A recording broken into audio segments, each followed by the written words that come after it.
Low voltage আছে, তাহলে তার যে জমির সমস্যা, তো ভোল্টেজটা ট্রান্সমিটার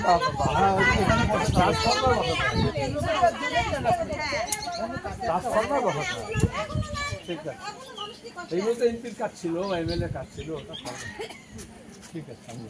বলে আমি ওরম লোক হ্যাঁ হ্যাঁ করে দেবো, কোনো বলবো বুঝলাম। তারপর উপরগুলোকে ধরতে হয়, চাপ দিতে হয়, ঠিক তো? জানলাম তো আপনারা তো কি আমাকে জানাননি, আমি তো জানছি। ঠিক আছে, হ্যাঁ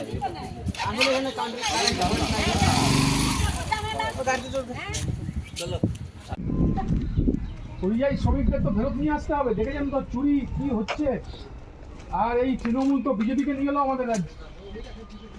বলবেন সবাইকে, হ্যাঁ সবাইকে বলবেন, সেলিমদার জন্য বলবেন সবাইকে, হ্যাঁ আপনারা বলবেন। সেলিমদা পার্লামেন্টে গেলে গরিব মানুষের কথা পার্লামেন্টে বলছে। এই এমপি দেখেননি পারল, আর বিজেপি পেট্রোল ডিজেল রান্নার গ্যাস কেরোসিন তেলের দাম বাড়িয়ে গেছে। দেখবেন, বিবেচনা করবেন, হ্যাঁ ভোট দেওয়ার সময়। ভালো থাকবেন।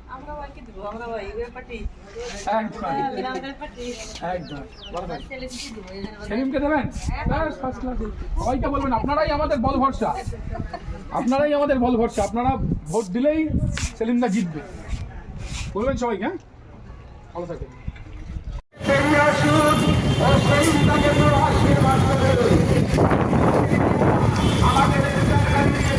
একটু আসতে হবে।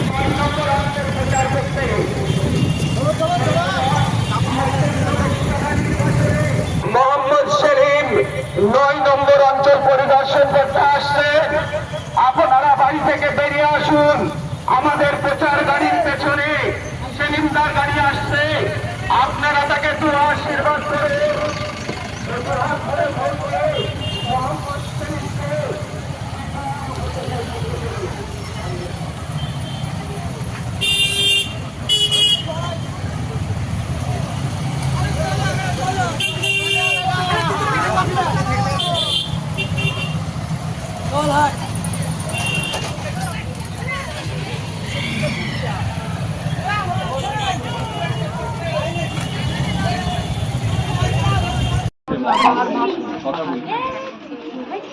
আমি মনে করি রাজনীতি না করলেও আমরা যারা নিজেদের শিল্পী মনে করি, এই সমস্ত মানুষ যারা আমাদের টিভিতে দেখে, কিছু কিছু সময় আমাদেরও মনে হয় সামনে এসে দাঁড়িয়ে যেটা আমরা বুঝছি সবাইকে বলা, আপনাদের কোনো প্রশ্ন থাকলে তার উত্তর দেওয়া, এবং এই সময়টাকে আমরা কিভাবে দেখছি আপনাদের সঙ্গে ভাগ করে নিতে চাই।